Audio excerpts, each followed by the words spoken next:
আমরা জার্মানিতে বসবাস করছি, মৃত্যু ও দাফন কাফন কোথায় হবে আমরা জানি না, কিন্তু একটি চিন্তা সব সময় আমার মাথায় আসে যে যদি আমার কাফন দাফন এখানে হয় তাহলে কখনো কেউ সালাম দিবে না এবং হয়তো কখনো কবর জিয়ারত হবে না, যা দেশে দাফন করলে হতো।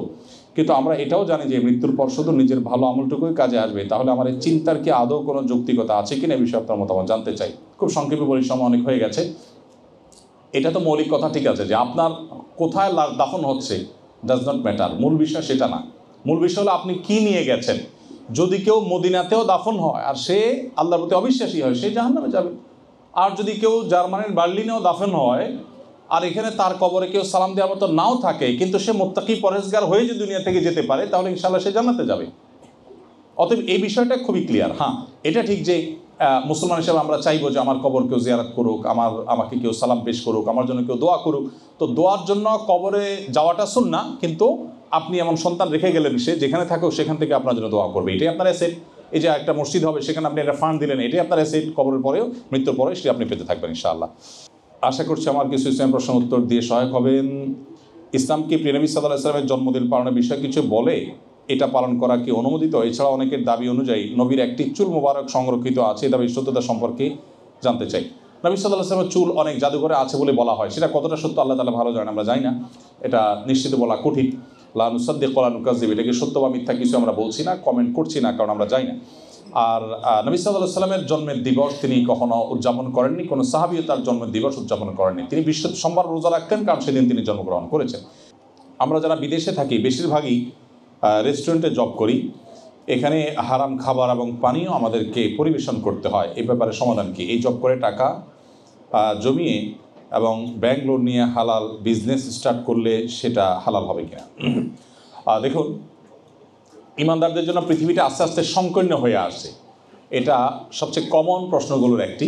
অনেকে একই প্রশ্ন করেছেন, সেজন্য আমরা ফিল্টার করে রিপিট করা প্রশ্নগুলো বাদ দিয়েছি। আল হালাল বাইয়িন ওয়াল হারাম বাইয়িন, নবী সাল্লাল্লাহু আলাইহি ওয়াসাল্লাম বলেছেন হালাল সুস্পষ্ট, হারামও সুস্পষ্ট। যেটিকে আপনি গুনাহ মনে করছেন, অপরাধ মনে করছেন, আল্লাহ যেটা আপনার জন্য হারাম করেছে সেটা আপনি অন্য কারোর জন্য পরিবেশন করা বা অন্য কাউকে সেটা গ্রহণ করতে হেল্প করাটাও আপনার জন্য শরীয়ত দৃষ্টিকোণ থেকে গুনাহ। কোরআনে আল্লাহ তাআলা বলেছেন তাআওয়ানু আলাল বিররি ওয়াত তাকওয়া ওয়া লা তাআওয়ানু আলাল ইসমি ওয়াল উদওয়ান, সূরা মায়েদা আয়াত নম্বর 2। আল্লাহ বলেছেন তোমরা ভালো এবং তাকওয়ার কাজে একে অন্যকে সহযোগিতা করো, কিন্তু পাপের কাজে তুমি আরেকজনকে সহযোগিতা করবে না। অতএব আপনার কাজ যেটাই হোক না কেন, আপনি কেউ কোনো অপরাধ করবে, গুনাহের কাজ করবে, সেখানে আপনার ভূমিকাটা যদি হয় তাকে হেল্প করা, সার্ভ করা, তাহলে সেক্ষেত্রে সেটা অপরাধ। একজন খুন করবে, খুনি, আপনি যদি তার খুনের কাজে সহায়কের ভূমিকা পালন করেন, সেক্ষেত্রে আপনারও বিচার হবে। ঠিক একই কথা এখানেও প্রযোজ্য হবে। এখন কথা হলো, তাহলে কি করব? আল্লাহ তাআলা হালালকে আমাদের জন্য বরকতময় করেছেন, সেটা পরিমাণে কম হলেও আপনি স্যাক্রিফাইস করবেন। আমি জান্নাত আল্লাহর কাছে কিসের বিনিময়ে প্রত্যাশা করব? আমি কিয়ামতের দিন আল্লাহকে বলতে পারবো, আল্লাহ অনেক বড় একটা জব ছিল, অনেক ইনকাম করার সুযোগ ছিল, বাট আমি সেটা অ্যাভয়েড করেছি তোমাকে সন্তুষ্ট করবার জন্য, তোমার নির্দেশ পালন করার জন্য। এই স্যাক্রিফাইসের বিনিময়ে তো আপনি জান্নাত লাভ করবেন। সো এই জায়গাগুলোতে আমাদের একবারে ক্রিস্টাল ক্লিয়ার থাকার চেষ্টা করতে হবে। হ্যাঁ, যদি এমন হয় এই মুহূর্তে জব ছাড়লে আপনার চলার মতো অবস্থা নেই, তাহলে আপনি আরেকটা বিকল্প পথ খুঁজতে থাকবেন সিরিয়াসলি। আর ততদিন পর্যন্ত আপনি ইস্তেগফারের সাথে এটি করতে পারেন যদি নিরুপায় হন। বিষয়ক মানুষের কিন্তু আমাদের সে অবস্থা নাই। সো এই হারাম ওয়ে থেকে বের হয়ে আসার পথ আমাদেরকে বের করতে হবে। অল্প বেতনে হোক, কম সুবিধায় হোক, আমাকে যেতে হবে প্রয়োজনে, তারপরও হারামটা আমাকে ছাড়তে হবে।